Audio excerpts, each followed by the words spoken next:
না, ধুইতে হবে না। তুমি কি আম্মুকে হেল্প করতেছো? তোমার প্লেট ধুয়ে ফেলছো? তাই একটা চামচও ধুইছো? ও গুড।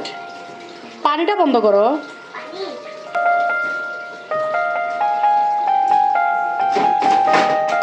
মাশাআল্লাহ।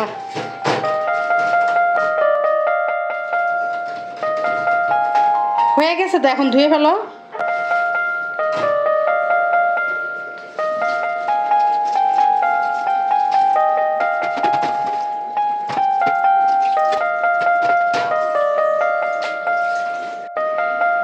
শেষ পরিষ্কার করা? ওয়াও।